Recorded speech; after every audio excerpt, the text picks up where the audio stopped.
मरियम नवाज कभी नहीं बंदा बनेगी। मरियम नवाज की तख्त होगी, गरीबा की हाल लेती है, यदि तख्त होगी। सारे तिजरिए बच्चे ने सारे को रोटी भी खाने नहीं बेटा, ये मजबूर है, कुछ सोच नहीं सकता।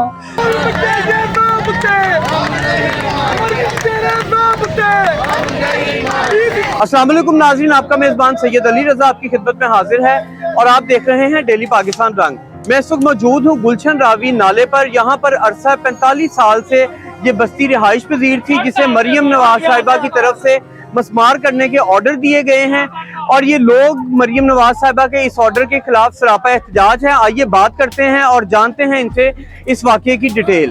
ਅਸੀਂ ਇੱਥੇ ਜਵਾਨ ਹੋਏ, ਇੱਥੇ ਸਾਡੀ ਸ਼ਾਦੀ ਹੋਈ, ਸਾਡੇ ਬੱਚੇ ਇੱਥੇ ਪੈਦਾ ਹੋਏ, ਸਾਡਾ ਪਿਓ ਦਾਦਾ ਮਰ ਗਿਆ ਹੈ, ਸਾਡੇ ਬੰਦੇ ਵੀ ਮਰ ਗਏ ਨੇ। ਅਸੀਂ ਹੁਣ ਕਿੱਧਰ ਜਾਈਏ? ਸਾਡੇ ਇੰਨੇ ਸਾਲ ਤੋਂ 50 ਸਾਲ ਤੋਂ ਇੱਥੇ ਬੈਠੇ ਆ। गरीब मिस्कीन बेवा होता वा साडा कमान वाला मर गया ते साडे बच्चे ने इत्थे असीं ब्याहे ने जवान ने, हुण असीं किराया कित्थों दे सकदे आ? साडी जेहड़ी जगह ही बड़े अरसे तो सांभी है, किसी दा गलती नहीं कीती, जुकाई नहीं कीती, असीं मिन्नत करदे आ कि सानू राह मौला अपने अल्लाह दे सदके सानू माफ कर दे। रडिया जावेगी तो सारे तिजरिए बच्चे ने सारे को रोटी भी खाने नहीं बेटा, ये मजबूर है, कुछ सोच नहीं सकता।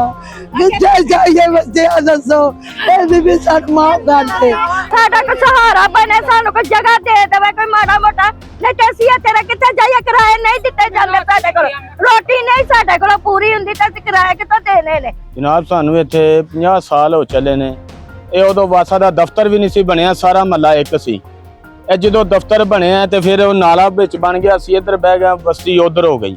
ਲੇਕਿਨ ਲਿਹਾਜ਼ਾ ਅਸੀਂ ਇੱਥੇ ਬੈਠੇ ਆ 40 ਸਾਲ ਤੋਂ ਬੈਠੇ, ਸਾਡੇ ਨਿੱਕੇ ਨਿੱਕੇ ਬੱਚੇ ਮਾਂ ਪਿਓ ਵੀ ਫੌਤ ਹੋ ਗਏ ਨੇ ਇੱਥੇ ਹੀ। ਤੇ ਲੇਕਿਨ ਅਸੀਂ ਇਹ ਚਾਹੁੰਦੇ ਆ ਕਿ ਸਾਨੂੰ ਸਿਰ ਲਗਾਉਣ ਦੀ ਜਗ੍ਹਾ ਇੱਥੇ ਮਿਲੀ, ਸਾਡੀ ਉਹ ਖੋਈ ਜਾ ਰਹੀ ਹੈ, ਸਾਨੂੰ ਅੱਗੋਂ ਤੇ ਲਿਹਾਜ਼ਾ ਜਗ੍ਹਾ ਮਿਲਣੀ ਚਾਹੀਦੀ ਹੈ। ਸਾਨੂੰ ਇਸ ਤਰ੍ਹਾਂ ਜ਼ਬਰਦਸਤੀ ਉਠਾਇਆ ਜਾ ਰਿਹਾ, ਕਹਿੰਦੇ ਨਹੀਂ ਤੇ ਤੁਹਾਨੂੰ ਤੋੜ ਭੰਨ ਦੇਣਾ ਇੱਥੇ ਸਾਰਾ ਕੁਝ। ਤੇ ਅੱਗੇ ਜਾਣੇ ਆ 50,000 ਰੁਪਏ ਪਹਿਲੇ ਐਡਵਾਂਸ ਮੰਗਦੇ ਨੇ ਤੇ ਸਾਨੂੰ 50,000 ਰੁਪਏ ਪਹਿਲੇ ਐਡਵਾਂਸ ਦਿਓ। ਅਸੀਂ ਨਿੱਕੇ ਨਿੱਕੇ ਬੱਚੇ ਲੈ ਕਿਸੇ ਸਰਦੀਆਂ ਨੇ, ਸਰਦੀਆਂ ਬੱਚੇ ਮਰ ਜਾਣਗੇ, ਕੀ ਕਰਾਂਗੇ? ਮਕਾਨ ਸਾਨੂੰ ਲੱਭਦਾ ਕੋਈ, ਜਿਹਨੂੰ ਜਾਣੇ ਕਹਿੰਦੇ ਆ ਸੜਕਾਂ ਤੇ ਬੈਠੇ ਆ ਬੱਚੇ ਲੈ ਕੇ, ਜਿਹਨੂੰ ਕਹਿੰਦੇ ਆ ਉਹ ਕਹਿੰਦਾ 50,000 ਰੁਪਏ ਪਹਿਲੇ ਐਡਵਾਂਸ ਦਿਓ ਤੇ ਬਾਅਦ ਤੁਹਾਨੂੰ ਬਾਅਦ ਮਕਾਨ ਦੀ ਚਾਬੀ ਦੇਵਾਂਗੇ।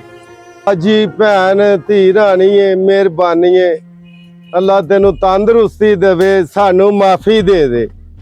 ਪਿਓ ਦਾਦਾ ਇੱਥੇ ਹੀ ਫੌਤ ਹੋ ਗਈ, ਵਾਸਾਂ ਦੀਆਂ ਨੌਕਰੀਆਂ ਕਰ ਕਰਕੇ ਤਬਾਹ ਹੋ ਗਈ। ਦੀਆਂ ਮਿਹਰਬਾਨੀ ਹੋ, ਸਾਨੂੰ ਇਸ ਗੱਲੋਂ ਮਾਫ ਕਰ ਦੇ, ਅੱਲਾ ਤੈਨੂੰ ਤੰਦਰੁਸਤੀ ਦੇਵੇ। ਮਿਹਰਬਾਨੀ, ਰੋਟੀ ਪਤਾ ਨਹੀਂ ਕਿਵੇਂ ਬਹਿ ਕੇ ਖਾਣ ਡਈ। ਮਿਹਰਬਾਨੀ। ਪੂਰੇ ਮਹੱਲੇ ਚ ਆਣ ਕੇ ਤੁਸੀਂ ਖੁਦ ਤਸਦੀਕ ਕਰ ਸਕਦੇ ਹੋ, ਅਸੀਂ ਨਾ ਕਿਸੇ ਨੂੰ ਕੋਈ ਦੁੱਖ ਦੇਨੇ ਆ ਨਾ ਕਰਨੇ ਆ, ਆਪਣੀ ਮਿਹਨਤ ਮਜ਼ਦੂਰੀ ਕਰਨੇ ਆ। ਕੋਈ ਸਰਕਾਰੀ ਮੁਲਾਜ਼ਮ ਹੈ, ਕੋਈ ਝਾੜੂ ਮਾਰ ਰਿਹਾ, ਜਿਸ ਤਰ੍ਹਾਂ ਵੀ ਆਪਣੀ ਹੱਕ ਹਲਾਲ ਦੀ ਆਪਣੇ ਬੱਚਿਆਂ ਨੂੰ ਖਵਾ ਰਿਹਾ, ਕਿਸੇ ਨੂੰ ਸਾਡੇ ਤੋਂ ਕੋਈ ਸ਼ਿਕਾਇਤ ਨਹੀਂ ਹੈਗੀ। ਲਿਹਾਜ਼ਾ ਵਜ਼ੀਰ ਆਲਾ ਸਾਹਿਬਾ, ਅਸੀਂ ਤੁਹਾਡੇ ਮਾਈ ਬਾਪ ਨੂੰ ਦੁਆਵਾਂ देंगे, साढ़े बच्चा ते तरस खाओ, बड़ी मेहरबानी होगी जनाब। यहाँ की पीएमओ थी जो आई हुई थी, ये कह रही है कि हमें सीएम का ऑर्डर है कि इनको यहाँ से ना उठाएं। तो भाई सीएम का ऑर्डर आपको है, आप यहाँ से उठाएं तो इनको कोई उनके मुताबिक कोई जगह भी तो दे ना। ये पिछले 40-45 साल से यहाँ बैठे हैं, हमारी आंखों के सामने। मेरी 40 साल उम्र हो गई है, हमें देखते देखते इनके बच्चे, इनके बच्चों के आगे बच्चे हो गए हैं। ये गरीब लोग हैं, लोगों के घरों में काम करते हैं। गुलशन अभी पूरे इलाके को इनसे कोई प्रॉब्लम नहीं है। जब इलाके के लोगों को इनसे प्रॉब्लम नहीं है तो हुकूमत को क्या इनसे प्रॉब्लम है? फिर ये देखें कि ये साइड पे नाले के ऊपर बैठे हैं, यहाँ पे कोई इंक्रोचमेंट भी नहीं है, कोई मसला भी नहीं है, फिर भी ये आगे इन लोगों को उठा रहे हैं यहाँ से।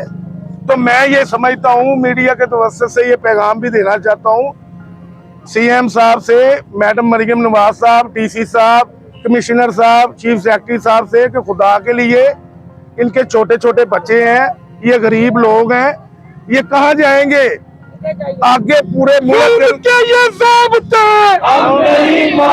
हम ये कहते हैं, हमने इकबाल बाला से भी ये बात की थी, इनके जो अफसरान हैं उनसे भी ये बात कर रहे थे, अभी जो आई हुई थी यहाँ पे, वो तो सीधा सीधा हमें थ्रेट कर रही हैं कि यहाँ से इनको उठाएं, वरना हम ये।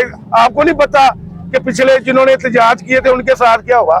तो मैंने उनको ये बताया कि उनका तो कुछ सियासी मामला होगा, ये गरीब लोग हैं, आप हमें थ्रेट ना करें। हमारा जमहूरी हक है एहतजाज करना, लोगों के साथ खड़ा होना। हम तो नहीं चाहते कि किसी अदारे के साथ हम जो है ना वो लड़ाई झगड़ा करें। हम तो चाहते हैं ये गरीब लोग हैं, ये छोटे छोटे बच्चे हैं, इनके बारे में सोचे। आप भी एक माँ हैं, आप भी एक बेटी हैं, आपको भी इन चीजों को देखना चाहिए कि ये गरीब लोग कहाँ जाएंगे। सबसे पहले मैं इन लोगों की तरफ से मलक अदनान साहब का शुक्रिया अदा करता हूँ जिन्होंने आज इस इशू को उठाया और गरीब लोगों की ये आवाज बनकर उभरे हैं।